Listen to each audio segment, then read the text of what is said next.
ladies and gentlemen. My name is Patrick Behrens. I'm with KADYTV.com. We're sitting here ready to take off out to San Nicolas Islands. We're here at Naval Base Point Magoo. We're about to embark on an adventure to see how government and private entities are able to come together and basically eradicate or get rid of feral cats that are running on the island. And basically how the agencies have gotten together and how they're trapping them and what their process is going to be. And I think we're going to be able to see a lot of sea life, sea lions, of course, a lot of the birds, foxes we're hoping to see. And again, just to be able to interview and meet a lot of the people that are involved in this project. I mean, honestly, people are coming in from all over California, other states, and again, and then the Navy being part of this. And in my understanding, the Navy has really stepped up and is trying to help out any way they can. So I think it's a good marriage of private and government entities.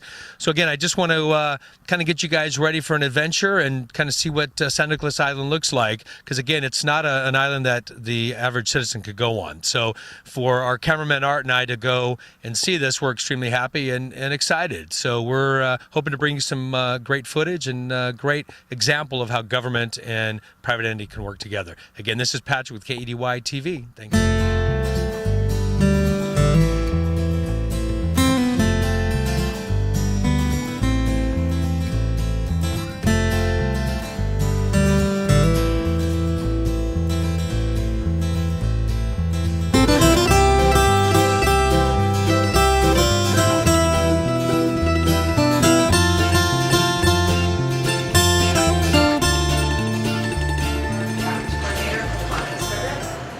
Kevin White, Full Frame Productions. I'm here with Montrose. I'm Alex Wilson. I'm with KBTA Radio. My name is Patrick Behrens. I'm with KEDYTV.com. This is Vance Foskis, Acting Public Affairs Officer, Naval Base Ventura County. Dave Garshland, I'm President of the Institute for Wildlife Studies. All right. Well, thanks, and again, welcome aboard. We've got a bus out here. I think next order of business is a little island fan. Yes. A little tour. So please enjoy. And we'll see you down there at 1300, I think, for the ceremony. Thank you. Thank you.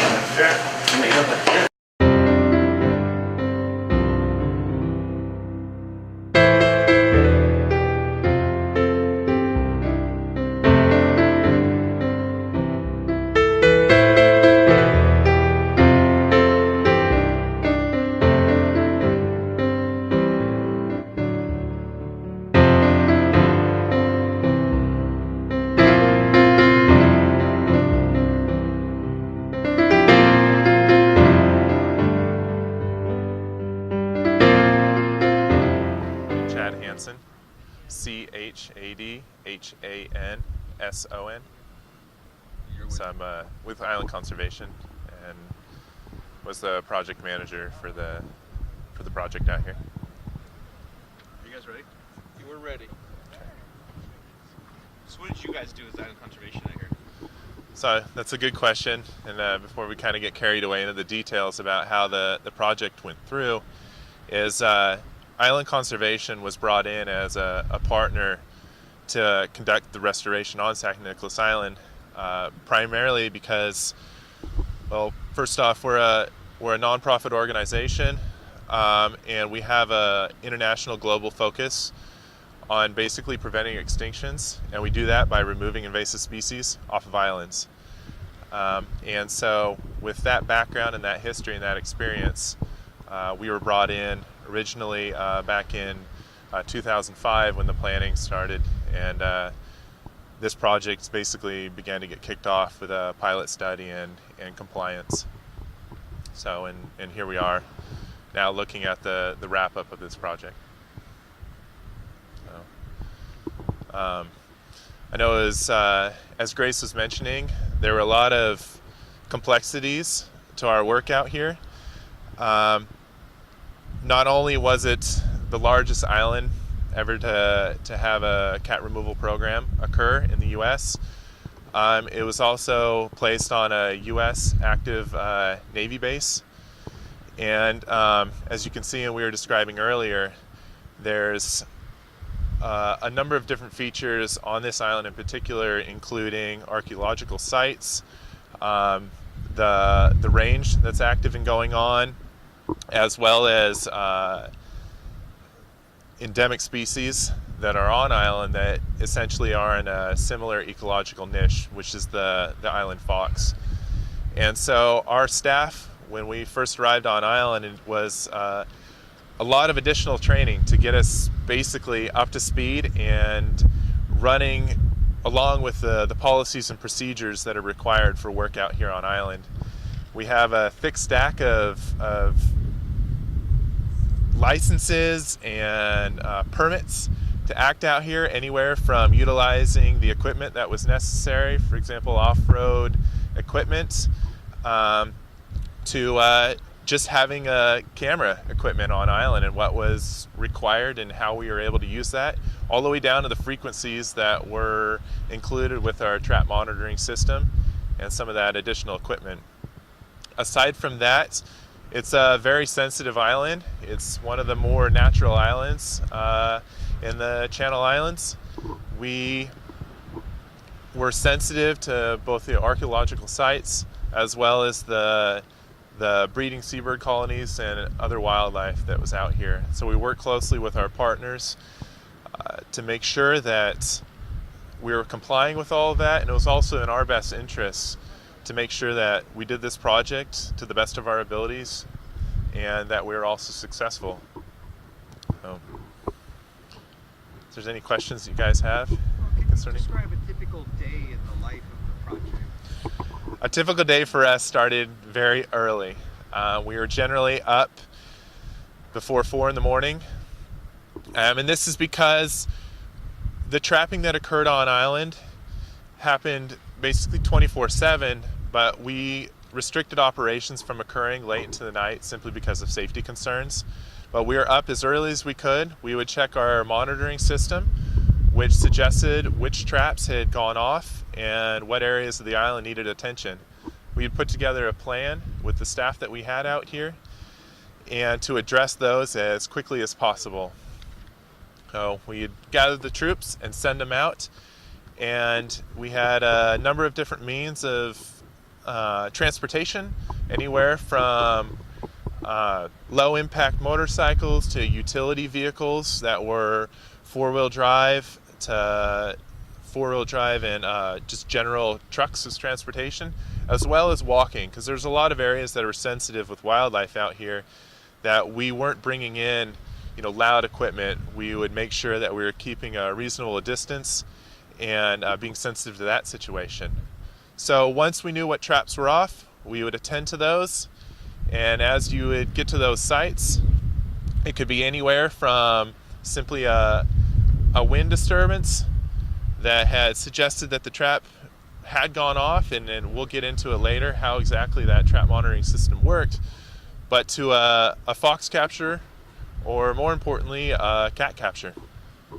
And from there, we would do a workup on the animals that were captured in those traps. And that went from a basic health checkup, essentially. And this was to really verify that we were having minimal impact to any animals that were captured in those traps, and that we were able to also have those animals and take them back to a mobile veterinary clinic that was on island that the Institute of Wildlife Studies provided, as well as their staff, to really give that expert opinion and deal with any potential issues that had occurred. And so once that had happened, that trap set would be basically replaced, reset, and we had technology within a rugged handheld computer that we could integrate that into a database and continue to monitor how all of our systems were operating and whether or not they were considered active or deactivated.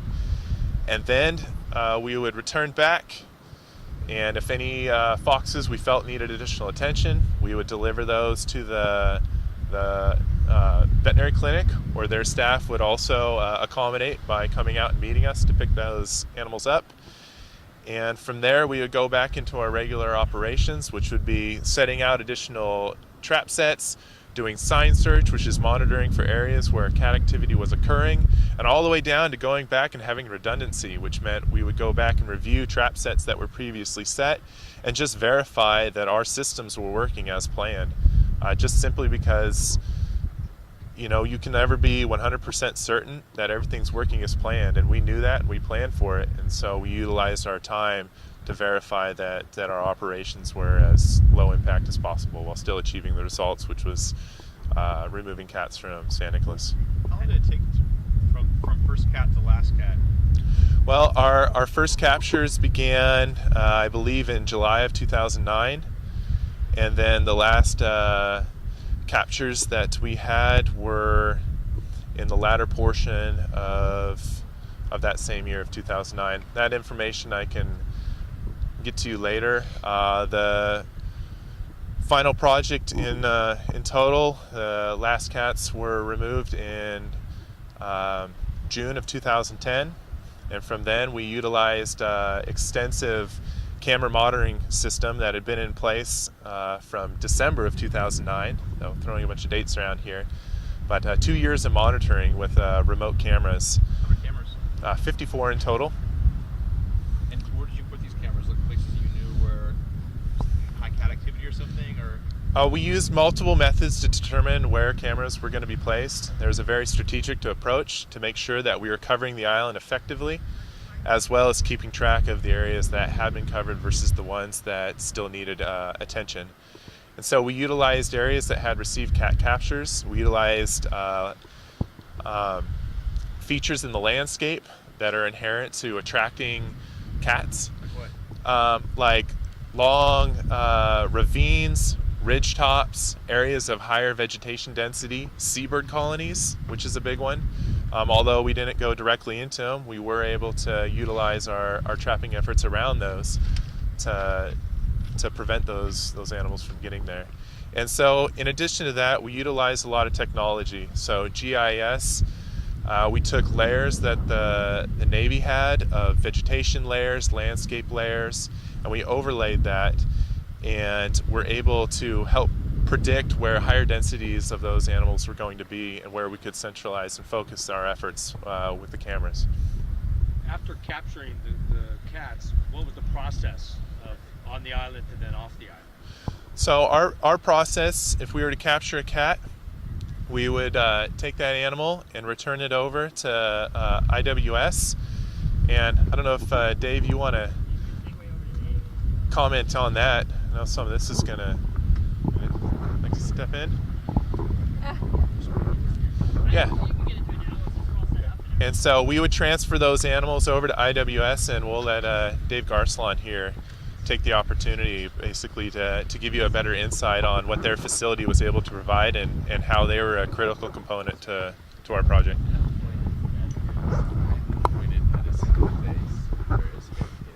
It's not a snow cone, right?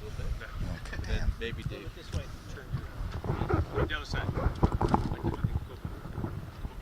Oh, me. And that. That's good. You're good. There. Hello. Test 1, 2, 3, 4, 5. Gabrielle, go to the left. Click your thing, then I can there you go. Don't hit me with that thing. Smile.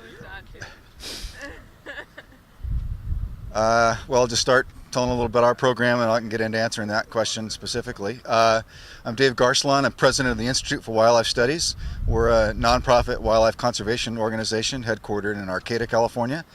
And we've been doing work on the California Channel Islands for a little over 3 decades now, involving bald eagle reintroduction to the islands, a number of other endangered species programs, restoration programs.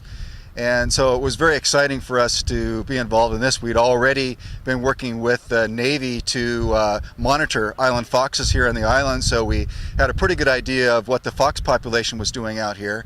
And when the cat program came along, the idea of trying to take the feral cats off of the island to help protect seabirds, the Navy specifically and the Fish and Wildlife Service in Montrose wanted to make sure that there weren't going to be impacts on the native foxes here. And so they wanted to make sure steps were taken that we could protect these animals and mitigate for any problems that could be encountered with the foxes. So we did some trial work with Island Conservation out here early on to try to see how the foxes would be impacted by being caught in the traps, and came up with the idea of placing a full hospital out here on the island to take care of any injuries that might occur. And this is a pretty important step and pretty exciting thing to be involved with. The idea is taking the foxes off the island wasn't really a good option if they were injured because of the risk of them potentially getting a disease at a veterinary hospital or something on the mainland and then bringing that back to the island and infecting the other animals. So we wanted to try to get everything done right here on San Nicolas. So we took a old 48-foot long racing trailer and converted it into a full hospital. And basically you could do everything in this that you would do in a veterinary hospital on the mainland. We could do work on the animal's blood to analyze them to see that that's okay. We could take x-rays. We had a full surgery room if it required that. And so these were the steps that we took to try to make sure that we could take care of the animals. We had a veterinarian on call that would come out or either answer questions over the phone or come out and actually examine the animals if our staff that he had trained couldn't take care of it here. So that's what we sort of set up for working with the foxes. We helped train the island conservation folks on how to handle them and how to be able to detect any injuries that might occur. And they were very good at picking up on this, and if they had any questions, we would go in the field and meet with them, or they would bring the animal back, and sometimes we would say, no, actually it's fine, this is a pre-existing injury, you know, just a fight that had gotten in with another fox or something, and so we could turn around and let the animal go. We also took care of the feral cats that were captured by Island Conservation. And this was kind of an interesting task too, because these are not your typical house cat pet. These animals are not real happy about being in captivity. And so they would be brought in, we would anesthetize them and give them a full medical checkup, draw a blood sample and run that through to make sure they were in reasonably good health, check to see if they had been exposed to any diseases, and then take care of them for the period of time they were on the island before they were transferred to the Humane Society. So we had both some captive foxes in our facility that we were treating that had some injuries, and also the cats then that were being temporarily held before they were transferred off. And overall, the injuries were the foxes were mostly minor. Didn't require very long stays in captivity. A few of them had more extensive injuries that did require some extra stay in captivity. All the animals were able to be released back into the wild after they were treated. We also did a mitigation program where if Island Conservation caught a fox and brought it in that had some injury that was unrelated to being caught in the trap, we would still take care of those animals and then turn around and release them back in the wild. So we were trying to actually help some of the animals that wouldn't have otherwise gotten help during the course of the program. How many foxes were captured? Foxes captured was something over 1,000, I think, wasn't it? Total captures. 1,011 total captures and 449 or 59 individual foxes that we were working with. Obviously, repeat customers. There were a few repeat customers, absolutely. Very few, I believe it was less than, very few were in the same actual trap. Repeat customers were in some other trap, and then after that, that's basically the extent of the repeat captures that we experienced. So, How many cats? how many? How many cats were captured? Total number, I believe, was 52 cats that we took care of for transporting off the island, and we had a few surprises too that were not, believe it or not, we didn't even think about this when we set up the at least I didn't think about it, I should say. And that is, we had some cats that came in that were already prepared to make other cats. We had 3 pregnant females that came in that gave birth while we were holding them in captivity. We ended up with 10 kittens, and so that was something where we had to change the program around a little bit. We didn't want to house the pregnant females or the females who are about ready to give birth in with the other cats in order to reduce the stress. So we housed them separately, and then after they gave birth, we took care of those and waited until the kittens were old enough to be able to handle the transport to the mainland, and at which time they were transferred to the Humane Society.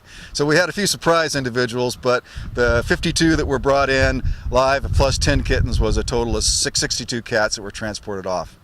Dave, you said this is the largest cat removal in America. I mean, is this being used as a model or anything for other places where there's cat issues? Like, actually backed up, are there other cat issues in other islands or something? I mean, because this is such a big project and successful, the Humane Society means it's something that's going to be replicated elsewhere? Well, I think we may not be able to do it exactly the same place in all areas. I mean, it's the ability to be able to transfer cats off of the island was made a little bit easier here from the standpoint that the island was so close to the mainland that the Humane Society was able to come right up either to the across the channel and pick them up on the mainland, or they were able to be flown right down to their facility, and that's going to be more difficult in remote areas. And the idea of just even being able to take them off the island by plane. Some islands you aren't going to be able to even land a plane on and be able to do it. But I think to the degree in this particular case that we were able to partner with the Humane Society and with such a diverse number of groups to be able to make this come off as successful as it was, I think was good planning. Dun, dun, dun, dun, dun, dun. Anything else I need to cover? Grace, anything? Anything? You guys aren't listening to me. Forget it. Anything else you guys, folks, would like to know?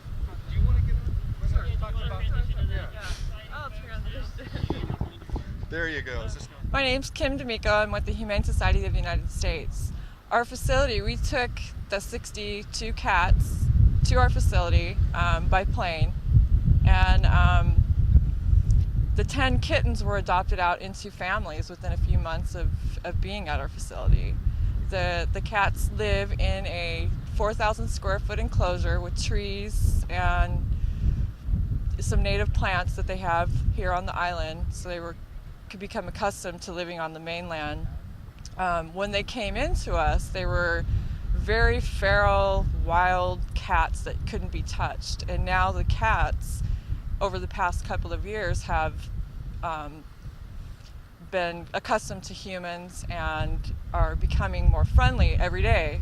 We have staff and volunteers that are socializing these cats. We're going to be starting an adoption program in the next couple of months and adopting out these adults that have become tame. And I don't know what else. How about the kittens? The kittens all went to homes. Some of the homes that they went to were people that were associated with the project in some way. Either biologists. There was a biologist that adopted them. All the kittens are doing great. They're doing fantastic. Have you guys ever done something like this before, as far as, I mean, adopting from an island and everything? No, this is the first time we've done anything like this. We're a wildlife rescue and rehabilitation center, so having feral cats was something new for us to learn. We'd had the cats that we deal with are mountain lions, bobcats, and tigers and stuff like that. So feral cats weren't that far different than having a bobcat. You kind of deal with them in the same way that you do the bobcats, but these guys are able to tame down because they are domestic cats. How much did it cost you guys? And did you get any funding from outside sources or anything, or HSA paid for it, or? We had funding through the Greater Good. The GreaterGood.com paid for their enclosure, their habitat that they live in, and just donations from people that were interested in the San Nicolas Island cats.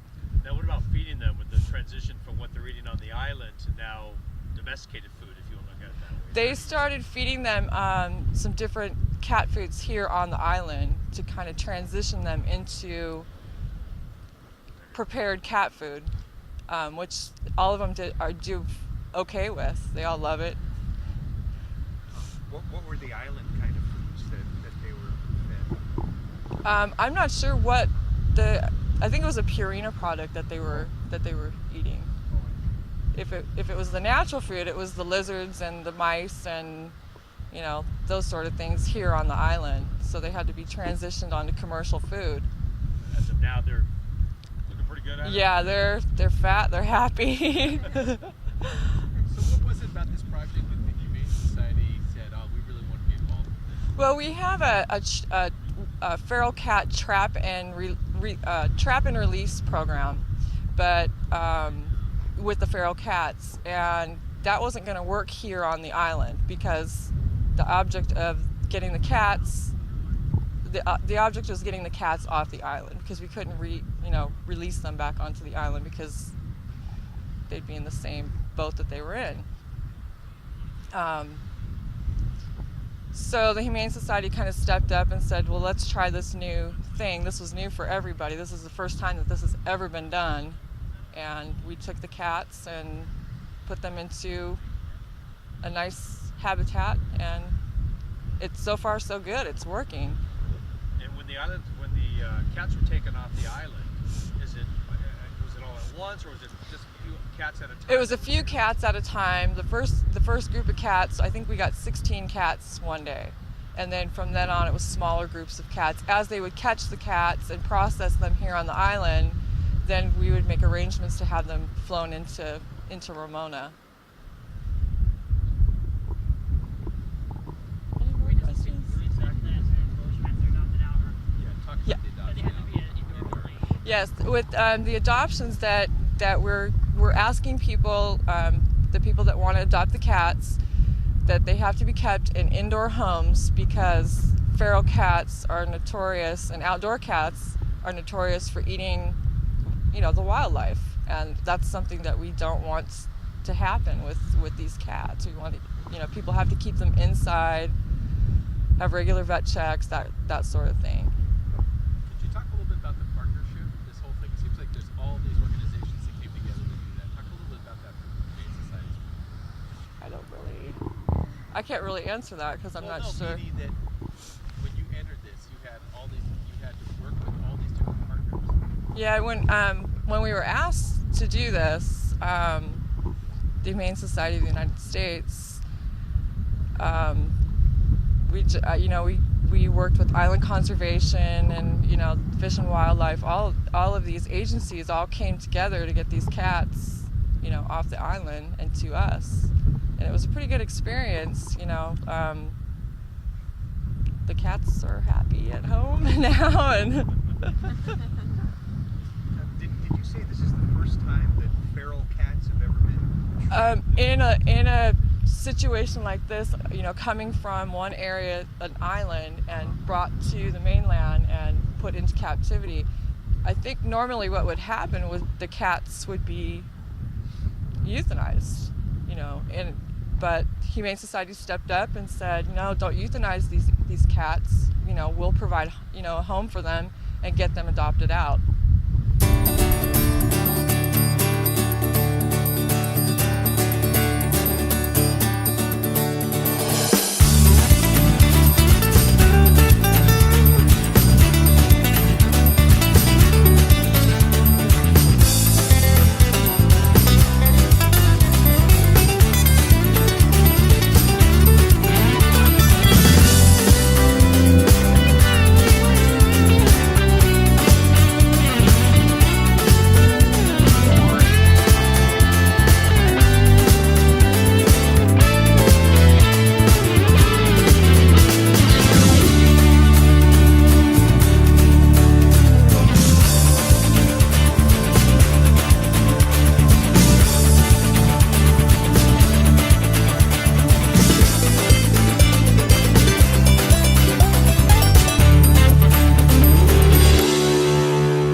Well, good afternoon.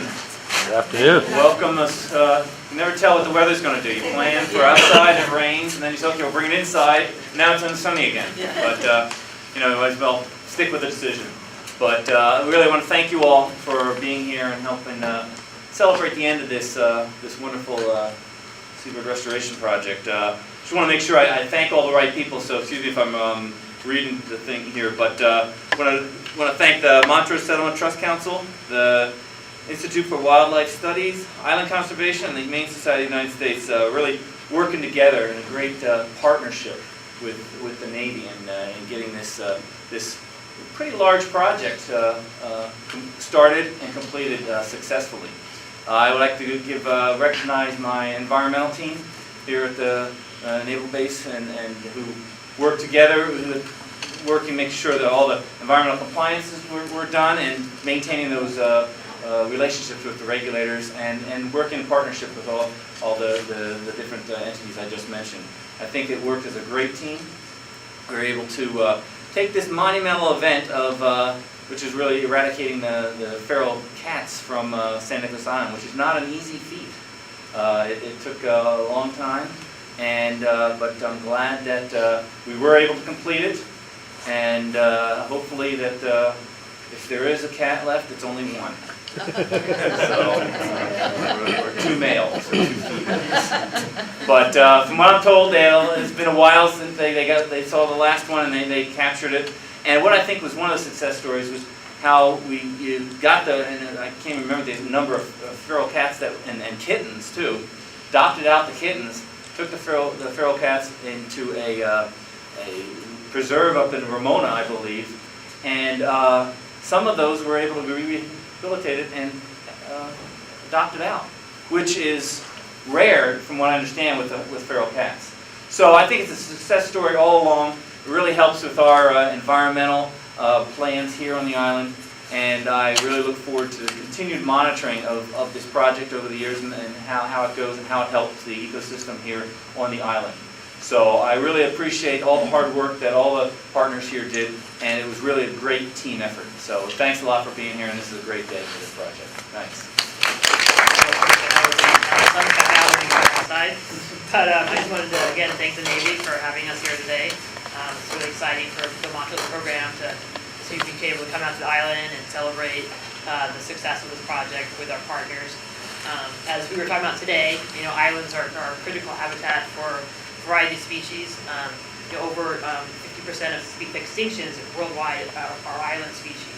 So I think it's really important that we highlight the successes of this project and the benefits that they can have to really restore and protect these critical island habitats for the seabirds.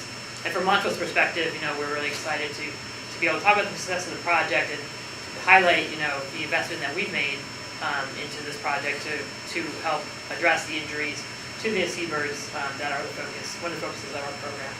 And then I just wanted to recognize again all the partners without whose help, this project would have never been the success it was. And I think it truly was a really unique partnership that we really are happy and excited to be a part of. So thank you. And I think, Chad, you want to go next?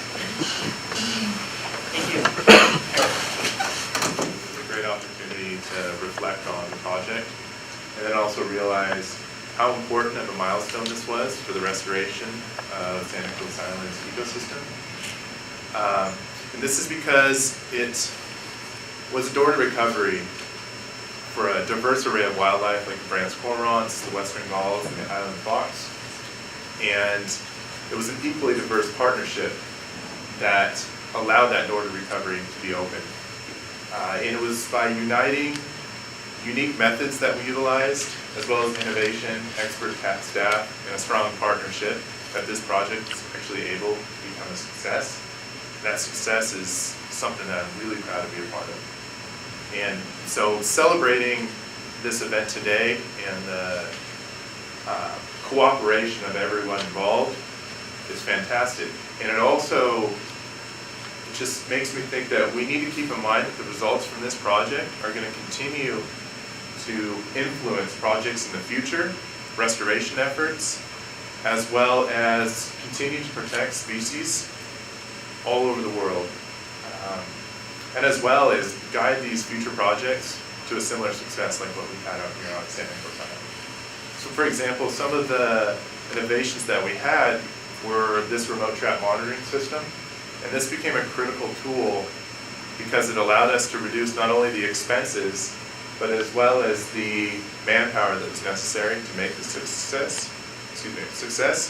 as well as, for example, I brought some other tools, which I'll show you guys later, of our handheld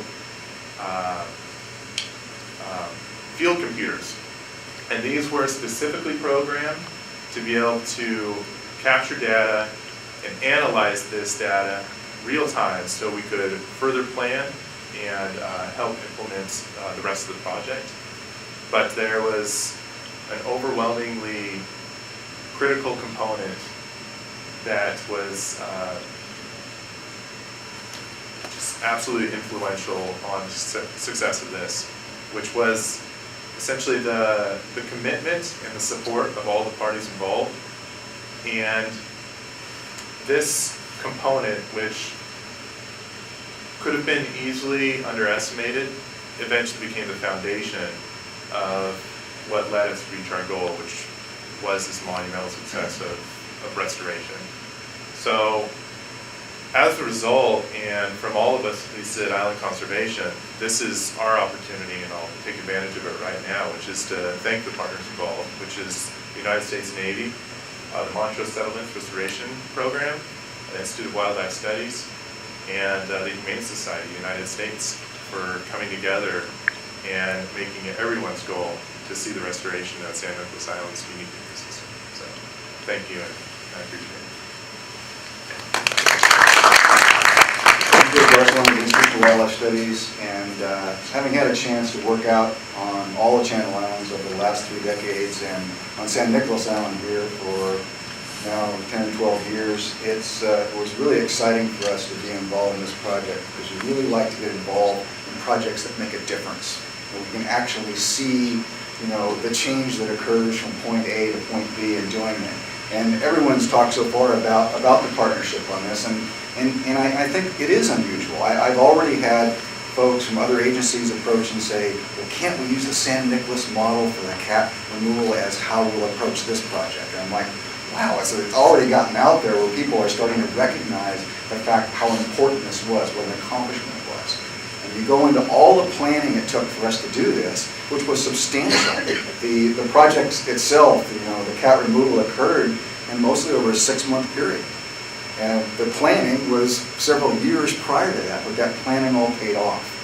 And I've also had an opportunity in a lot of restoration programs to work with multiple partners before on things, and as I'm sure a lot of you in charge of programs when you come in say a lot of times when you have a lot of partners, there can be as many headaches as there are benefits. Everybody brings something to the table, but oftentimes you're putting out fires as well as you are trying to make the program go forward.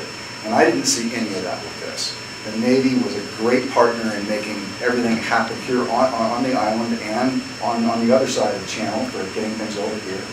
Worked very closely with the partners that were involved in the project directly, the Montrose people, the Fish and Wildlife Service people, NOAA, and then the field crews like Island Conservation and our group, IWS, worked well together. And again, if that hadn't happened, the chance that the program would have been successful would have been much reduced.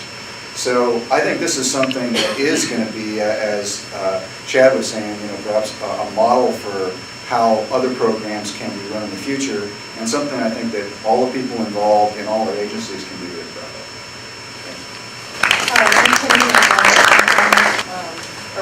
Humane Society of the United States and Fund for Animals Wildlife Center in Ramona. We're the ones that are caring for the cats from the project. It's amazing how all these agencies came together and worked together to get the cats off the island, and we're the ones that get to take care of the cats and adopt them out.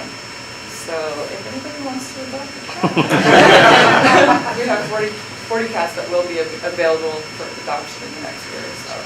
But I also wanted to thank you, Paul, for having me here. And one additional item, the partners in the Seabird Restoration Project were notified that they will be receiving an award from the National Military Fish and Wildlife Association. It's the for natural resource. Chris might have to help me out. It's conservation communication and conservation partnership award. So that will be given out in March of, I guess, next month, and then all the partners should receive a notice and an invitation to the meeting. So congratulations to all the partners involved. We were recognized for that award as well. And as everybody said, it was a fantastic success, and we're speaking for the Navy, we're real proud of the outcome. So this ends the ceremony, but Captain McHugh will be here for any questions, if any further questions, and I think because you've got some time, and we'll, following that, we'll go out to the pier. We start back.